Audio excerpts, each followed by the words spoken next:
ध्यास आमचा गुणवत्ता, गुणवत्ता गुणवत्ता गुणवत्ता गुणवत्ता, ध्यास आमचा गुणवत्ता। नमस्ते बच्चों, आज हम 7वीं कक्षा में की विषय हिंदी की 8वीं पद्य रचना जीवन नहीं मरा करता है यह पढ़ेंगे। इसके कवि है गोपाल दास सक्सेना यानी नीरज। पहले हम उनका जीवन परिचय देखेंगे। कवि परिचय। प्रेम सौंदर्य व उद्बोधन के मधुर गायक श्री गोपाल दास नीरज का जन्म 4 जनवरी 1925 को उत्तर प्रदेश इटावा जिले के पुरावली गांव में हुआ था। इन्होंने हिंदी साहित्य से एमए किया। मुंबई फिल्म जगत के संगीतकार के रूप में इनकी प्रतिभा उभरकर सामने आई। फिल्मों में गीत लेखन का सिलसिला अनेक फिल्मों जैसे कि मेरा नाम जोकर, प्रेम पुजारी आदि में जारी रहा।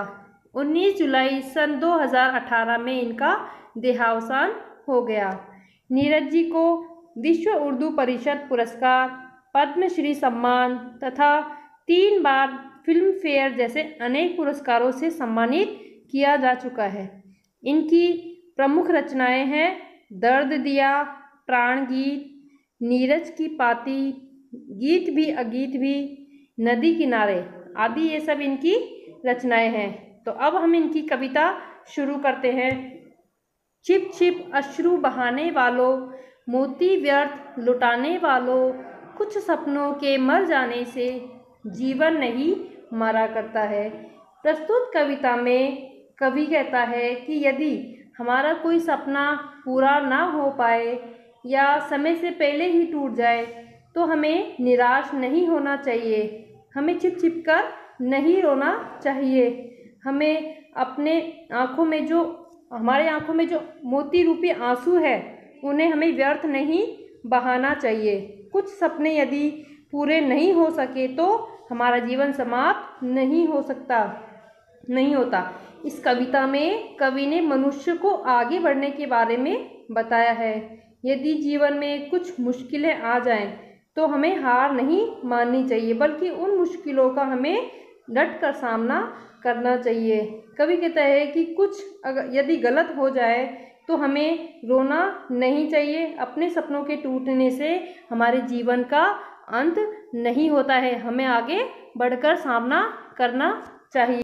आगे देखिए, माला बिखर गई तो क्या, खुद ही हल हो गई समस्या, आंसू गर नीलाम हुए तो समझो पूरी हुई समस्या। इसमें कवि कहता है कि यदि माला अगर टूटकर बिखर गई तो हमें चिंता नहीं करनी चाहिए। यदि हमारे आंसू पर लोगों का ध्यान जाता है तो हमें समझना चाहिए कि हमारी तपस्या पूरी हो गई। परिस्थितियों से हार कर रूठ जाना समस्या का हल नहीं होता, बल्कि उस समस्या का हमें सामना करना चाहिए। रूठे दिवस मनाने वालों, फटी कमीज सिलाने वालों, कुछ दियों के बुझ जाने से आंगन नहीं मरा करता है। इसमें कवि कहता है कि यदि कमीज फट जाए तो उसे सिला लेना चाहिए, हमें उसे फेंकना नहीं चाहिए। हमें ये ध्यान रखना चाहिए कि आंगन में जलते दियों में से यदि कुछ दिए बुझ जाए तो जो बाकी के दिए हैं वो आंगन में अपना प्रकाश फैलाते रहते हैं। इसमें कवि कहता है कि हमें हमारे जो कपड़े अगर फट जाते हैं तो हमें उसको सिलाना चाहिए, ना कि हम उसे फेंकना चाहिए। और यदि हमारे आंगन में कुछ दिए अगर बुझ जाएं, कुछ दियों में से यदि कुछ दिए अगर बुझ जाएं तो उन दियों से हमारे आंगन में जो प्रकाश है वो कम नहीं होता। आगे देखिए, खोता कुछ भी नहीं यहाँ पर, केवल जिल्द बदलती पोथी, जैसे रात उतार चांदनी, पहने सुबह धूप की धोती। इसमें कवि कहता है कि बच्चों, यहाँ पर जिल्द का मतलब क्या होता है? जिल्द यानी होता है जो पुस्तक होती है उसका बाहरी आवरण। इस दुनिया में कुछ भी समाप्त नहीं होता, केवल उसका रूप बदलता रहता है। जैसे रात के बाद का दिन आना, ऐसा लगता है मानो रात ने चांदनी रूपी वस्त्र उतारकर धूप रूपी वस्त्र पहन लिए हों।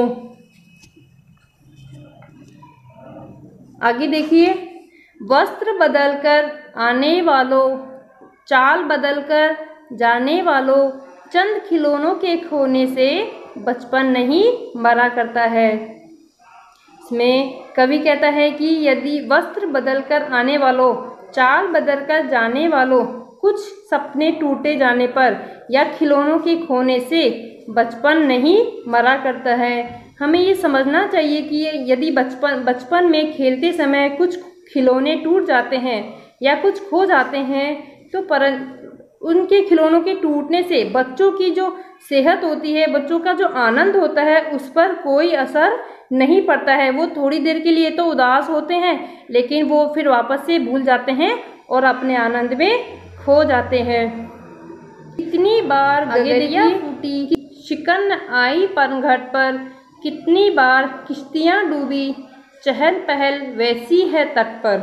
इसमें कवि कहता है कि प्रस्तुत पंक्तियों में शिकन का अर्थ होता है चिंता करना, पनघट का अर्थ है वह स्थान जहाँ पे लोग पानी भरने जाते हैं, किश्तियाँ यानी नाव, तम का अर्थ है अंधकार, लौ का अर्थ है उजाला, उपवन यानी बगीचा, पनघट पर पानी भरने वालों का हमेशा आना जाना लगा रहता है। तो इस पंक्तियों में कवि कहता है कि जाने कितनी गगरियाँ फूटी, यानी कि आए दिन वहाँ पे पनघट पर पानी भरने वालों की मटकियाँ टूटती रहती है, परंतु पनघट भी उस चीज़ का शौक नहीं मनाता है। वहाँ की चहल पहल पर कोई फर्क नहीं पड़ता है। निराशावादी दृष्टिकोण रखने से मन मस्तिष्क में अंधेरा बढ़ता है। तम का अर्थ होता है अंधेरा, लो यानी उजाला, उपवन यानी बगीचा। इसमें कवि कहता है कि निराशावादी दृष्टिकोण रखने से मन मस्तिष्क में अंधेरा बढ़ता है और आशा रूपी प्रकाश की लौ की आयु कम हो जाती है। जैसे पतझड़ आता है और उपवन के पुष्प पत्ते सब झड़ जाते हैं, परंतु बसंत के आते ही सभी वृक्ष नए कोमल पत्तों से लद जाते हैं। पतझड़ के लाख कोशिशों के बाद भी उपवन हरा भरा रहता है। अब आगे देखते हैं। लूट लिया माली ने उपवन, लूटी ने लेकिन गंध फूल की, तूफानों तक ने छेड़ा पर खिड़की बंद हुई ना धूल की।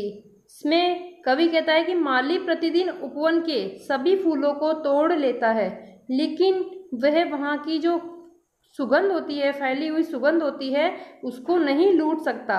तूफान आते रहते हैं, परंतु सुगंध के स्रोत का भी कोई कुछ नहीं बिगाड़ सकता, उसका सुगंध को कोई छीन नहीं सकता। सुगंध तो वहाँ फूलों के आसपास फैली रहती है। सुगंध के तो फूलों के तोड़ने के बाद भी खुशबू वहाँ पे फैली रहती है। नेक्स्ट, नफरत गले लगाने वालों, सब पर धूल उड़ाने वालों, कुछ मुखड़ों की नाराज़ी से दर्पण नहीं मरा करता है। इस कविता में कवि कहता है कि कुछ लोग सदा नफरत का भाव मन में लिए रहते हैं। ऐसे लोगों का काम होता है हर समय दूसरों की निंदा करते रहना, लेकिन ये लोग भूल जाते हैं कि जो दर्पण होता है उसका काम होता है सदा सच्चाई दिखाना। तो बच्चों, ये पूरी कविता पढ़ने से हमें क्या सीख मिलती है?